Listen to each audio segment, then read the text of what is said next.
A lot of new analysis out this week suggests that oil inventories will fall over the next 6 months. Crude benchmarks have trended higher in response. The International Energy Agency has also said today that global oil demand will peak by 2029 and that we face a supply overhang in the meantime. With me to give a sense of the market dynamics and what it means for prices, it's Victor Cotona. He's the head of oil analysis at trade intelligence platform Kpler. Victor, a very warm welcome to you. Thank you very much for your time. Let's start with that forecast from the IEA today. Peak demand in 2029 with a big supply overhang beforehand. Do you buy that thesis? To be honest, I don't really buy it. We already have a supply overhang. In effect, OPEC Plus already has a spare production capacity of more than 5 million barrels per day. The fact that people are withholding production is by no means a surprise or a novelty to the market. And the fact that, demand would be growing much slower than it already was. Again, there's nothing world-beating in these statements. The thing is, why are these concepts framed the way that they are? Because ultimately, the IEA wants to achieve its target. The closer we get to renewables, the closer we get to a net zero, the closer we get to reducing dependence on oil exporters. The better for the world. But unfortunately, I think it's a little bit tilted. There's a little bit of a bias in what is the ultimate achievable. I think we won't see peak demand in 2029. It's a thing of the 2030s, I think. We tend to see quite diverging sets of estimates from the different analysing organisations, especially from OPEC, of course. Do you think that's an expression of the bias you've mentioned? Absolutely. Ultimately, the IEA was formed as an organization in response to the 1973 crude oil shock. So kind of it represents the interests of those who buy the oil. OPEC, of course, represents the interest of those who sell the oil. So odd as it may seem, I think the U.S. Energy Information Administration, which is kind of split between, being a buyer and a seller, I think they have the best forecast of the year. The IEA's recent, or today's effectively, downgrade of their 2024 demand growth. I think it's too early to say that 2024 is a disappointment. And OPEC's 2.25 is just too huge, and it doesn't even change. So ultimately, I think being in the middle between the two is the best path forward.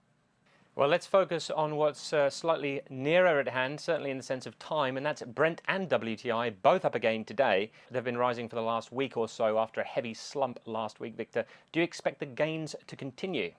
Fundamentally, we shouldn't be really seeing that much of a gain over the upcoming weeks. We definitely should be in the 80s for Brent. So I think that the sell-off was overdone, and the fact that there was a correction in the market is a good sign. It shows that the market is actually responsive to the fundamentals. But I think that a lot will depend on the macroeconomics. Federal Reserve or the CPIs from the United States. A lot that will drive the sentiment.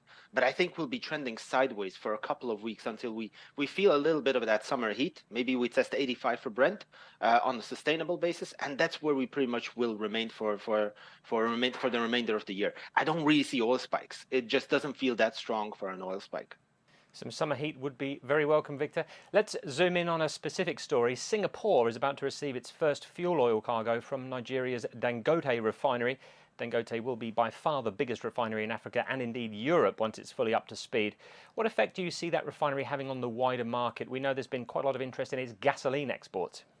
Absolutely. Dangote is the largest distillation column in the world. So it's a huge undertaking. It has been delayed for years, but when it comes, it's going to make a huge impact into the markets. It's very gasoline focused. So when it ultimately starts to ramp up production, the gasoline market will feel the squeeze very, very hardly. Europe is the prime sufferer of all of this happening because for many, many years, ultimately for decades, Africa was the market outlet for European gasoline. From now onwards, Dangote will take that place, will occupy that place, and will effectively supply the West African region with almost everything that it needs. So it's definitely going to have an impact, and it's really bad news for European refining, really good news for African self-sufficiency as it stands. Staying within Africa, Victor, the EIA said yesterday that we've seen an almost 50% increase this year in tankers going round the Cape in order to avoid trouble in the Red Sea. What does that mean for traders? Well, anyone who's in the bunkering business, this is great news because ultimately, if you had a commodity, let's say Indian diesel or Kuwaiti jet fuel or anything from the Emirates to Rotterdam, Ultimately, if you go around the Cape of Good Hope, it's an additional 2 weeks of a voyage.